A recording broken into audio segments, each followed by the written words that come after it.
What's happening, YouTube? Jonathan Pariente, The Education 10 here, coming at you guys with another video. I want to ask you guys to please continue to check and subscribe to my channel for more YouTube videos. And we're one day now removed from the wild card round of the NFL playoffs, and we had a very exciting first round of wild card action, all close games, 2 went to overtime.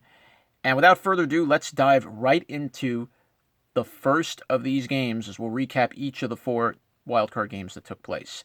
Let's begin first with the AFC, which was on Saturday. And we had the Buffalo Bills taking on the Houston Texans, Deshaun Watson against Josh Allen. And it was a very wild game if you were pretty much a fan of both of these teams. It was the Buffalo Bills took advantage of things early, going up 16-0 into the third quarter. An early first drive score by Josh Allen, who scored from his own receiver, John Brown, threw him a 16-yard pass, and then 3 field goals followed later from Stephen Hauschka to give Buffalo a 2-score lead. But it was a big sack by J.J. Watt that allowed the Texans to spark a comeback. Deshaun Watson would pick up a huge 20-yard run with 1:33 to go in the third period, followed by a 2-point conversion. Fairbairn would then kick a field goal to close the gap. Then Carlos Hyde would give the Texans their first lead with 4.5 minutes to play. After Hauschka tied it with 5 seconds to go in regulation, after a grueling battle in overtime, it was finally a big throw that Deshaun Watson made when he was on the verge of getting tackled, a 34-yard pass to Taiwan Jones that set up a game-winning 28-yard field goal by Kaimi Fairbairn that allowed the Houston Texans to knock off the Buffalo Bills 22-19 in overtime. Deshaun Watson would complete 20 of 25 passes for 247 yards and 1 touchdown pass. Josh Allen would throw for 264 yards. He would get a touchdown catch from his own receiver. And the Buffalo Bills, though, still failed to win a playoff game since 1995. Josh Allen would run for 92 yards on 9 carries, while Deshaun Watson had a touchdown score running for 55 on 14, and DeAndre Hopkins led all receivers with 90 yards on 6 catches. So the Buffalo Bills fall once again. The Houston Texans will be moving on to the divisional playoff game against Pat Mahomes and the Kansas City Chiefs at Arrowhead. Moving on to our next game, which was another epic finish. The New England Patriots took on the Tennessee Titans in the confines of Gillette Stadium. Very hard place to play for any team that goes on the road to the New England. And it was another upset that nobody thought was going to happen, as the Tennessee Titans knocked off the New England Patriots 20-13. It was Ryan Tannehill leading the way for the Titans, former Dolphin, very familiar with the AFC East. While he didn't have to do very much in the game, Tannehill only had to throw the ball 15 times for 72 yards. He threw a big touchdown pass in the early portion of the game to Anthony Firkser from 12 yards out, which gave the Titans an early score. But it was the prolific running of running back Derrick Henry, who ran for 182 yards on 34 carries, including a late touchdown in the first half that gave the Titans a 14-13 lead. New England would be held to 9 first downs for the entire second half as the Tennessee Titan defense punished Tom Brady and the Patriots, shutting down their mighty receivers, as Tom Brady would complete only 20 of 37 throws for 209 yards. Julian Edelman would run in a touchdown from 7 yards out, but it was Logan Ryan, the ex-Patriot, who sealed New England's fate with a 9-yard pick six late in the fourth quarter to seal the victory for former Patriot and head coach Mike Vrabel. As now the Titans will move on as the 6th seed to take on the number 1 seed, which is going to be none other than Lamar Jackson and the Ravens at M&T Bank Stadium. Should see a very, very wild game there. We will talk about that in a moment. But now let's move on to the NFC side, and we'll begin with the Vikings and the New Orleans Saints in the Superdome. And a game, again, nobody saw this coming. Kirk Cousins, a quarterback that could never win the big game. Drew Brees, an established veteran, looking to add another notch in his championship belt. But it was the mighty prolific Vikings that shut down a very wild crowd in New Orleans, as Kirk Cousins would throw for 242 yards, completing 19 of 31 passes. It would be Dalvin Cook who led the way for the running game with 94 yards rushing on 28 carries, including 2 big touchdowns, one late in the first half and then one in the third quarter, that first gave the Vikings a 20-10 lead. Adam Thielen would have 7 catches for 129 yards, including a huge and very important 43-yard catch late in the, actually not late, on the first drive of the overtime period for the Vikings, which would be their only drive that they would need. It was a clutch throw by Cousins to set up what would be a game-winning touchdown throw to tight end Kyle Rudolph, which gave the Minnesota Vikings a 26-20 win in overtime. Drew Brees would throw for 26 of 33 for 208 yards, a touchdown and 1 interception. Alvin Kamara would have 1 touchdown for the New Orleans Saints,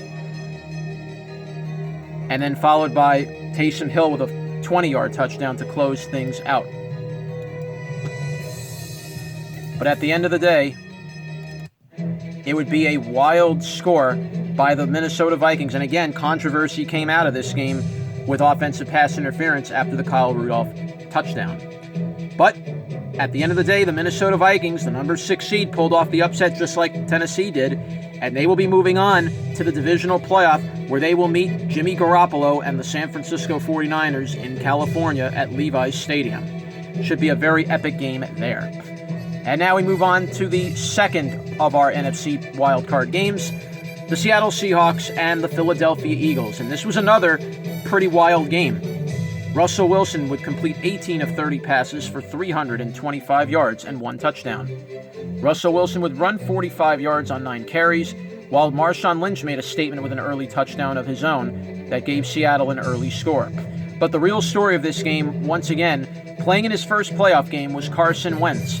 But he didn't last more than maybe 6 minutes into the game after Jadeveon Clowney buried Wentz's head in the ground after he was tackled, resulting in a concussion. Wentz would not return for the rest of the game, as Josh McCown had to take the helm for the Philadelphia Eagles, as he would complete 18 of 24 passes for 174 yards. But on critical third down plays in the end zone for the Eagles, they went 0 for 3 each time, including a drop pass by Miles Sanders, which resulted in a turnover on downs. The powerful Seahawk defense punished the Eagles' offense without Carson Wentz, and it was a long uphill battle for the rest of the game for Josh McCown and the Philadelphia Eagles. Well, as I mentioned, Russell Wilson had a big game for his playoff performance. Didn't have to be perfect.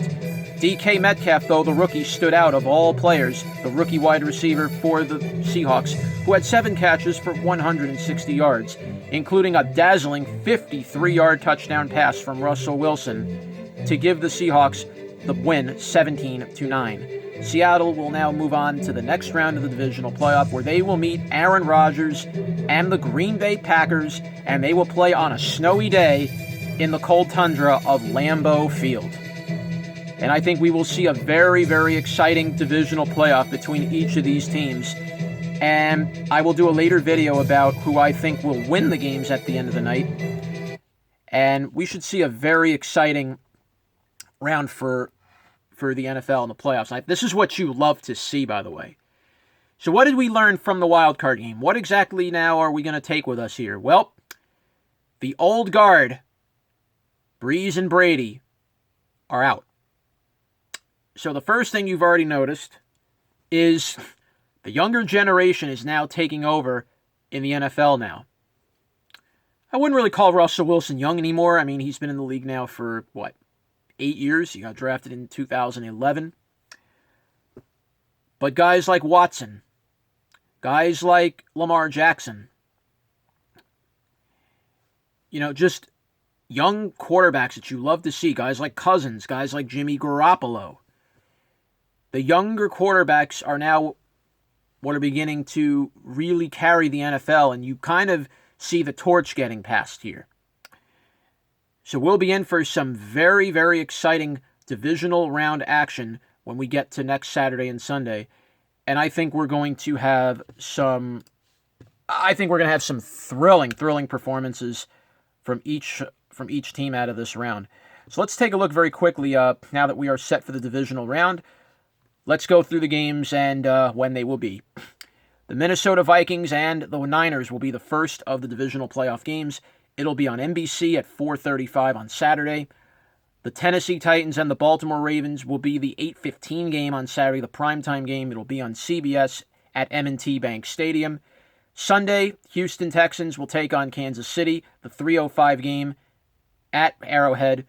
it will be Patrick Mahomes against Deshaun Watson. And finally, the Sunday night game, the primetime game, will be the Lambeau game. Russell Wilson against Aaron Rodgers and the Green Bay Packers to close out the divisional round. The winners of each of these games will move on to play in the NFC and AFC championship games, the final bump in the road before Super Bowl 54, which will be held in the Hard Rock Stadium in Miami, Florida. So, there you have it, folks. I will have a video later on in the week giving you my predictions for the divisional playoff round, who will move on, who will go home. Jonathan Pariente, The Education 10, saying bye for now.